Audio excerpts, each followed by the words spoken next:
Hi all, welcome to Blasters arena. ഈ ജനുവരി transfer ജാലകത്തിൽ ഇപ്പോൾ കേരള ബ്ലാസ്റ്റേഴ്സ് പ്രധാനമായും 2 പൊസിഷനുകളിലേക്ക് താരങ്ങളെ എത്തിക്കാൻ വേണ്ടിയാണ് ശ്രമിച്ചുകൊണ്ടിരിക്കുന്നത്.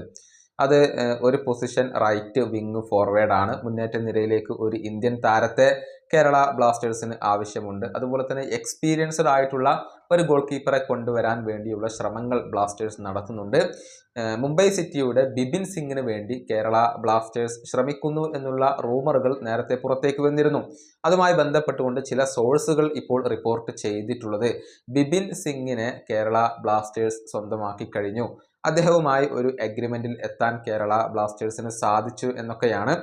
എന്നാൽ ട്രാൻസ്ഫർ മാർക്കറ്റ് ലൈവ് എന്ന സോഴ്സ് ഇത് നിഷേധിച്ചുകൊണ്ട് രംഗത്ത് വന്നിട്ടുണ്ട്.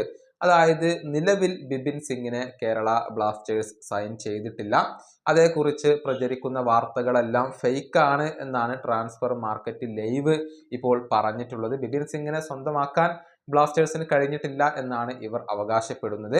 നേരത്തെ ആശിഷ് നേഗി ഇതുമായി ബന്ധപ്പെട്ടുകൊണ്ടുള്ള ചില സൂചനകൾ നൽകിയിരുന്നു. അതായത് ബിബിന് വേണ്ടി കേരള ബ്ലാസ്റ്റേഴ്സ് ശ്രമിക്കുന്നുണ്ട്, പക്ഷേ അദ്ദേഹത്തിന്റെ സാലറി ഡിമാൻഡ് വളരെയധികം വർദ്ധിച്ചതാണ്. ഏകദേശം 5 കോടി രൂപയോളമാണ് ആകെ കോൺട്രാക്റ്റിനുള്ള ഒരു സാലറി ആയിക്കൊണ്ട് അദ്ദേഹം കേരള ബ്ലാസ്റ്റേഴ്സിൽ നിന്നും ആവശ്യപ്പെടുന്നത്. അത് കാര്യങ്ങളെ സങ്കീർണമാക്കുകയാണ് ചെയ്തിട്ടുള്ളത് എന്ന് നേരത്തെ ആശിഷ് നേഗി റിപ്പോർട്ട് ചെയ്തിരുന്നു. അതായത് ബിബിനെ എത്തിക്കുക എന്നുള്ളത് ഒരൽപ്പം ബുദ്ധിമുട്ടുള്ള കാര്യമാണ്, കാരണം അത്രയും വലിയ ഒരു സാലറിയാണ് അദ്ദേഹം ആവശ്യപ്പെടുന്നത്.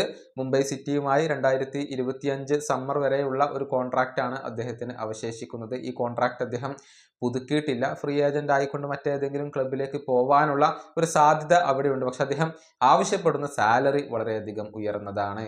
ഈ വീഡിയോയുടെ അവസാനിപ്പിക്കുന്നു. അടുത്ത വീഡിയോയുമായി വീണ്ടും കാണാം.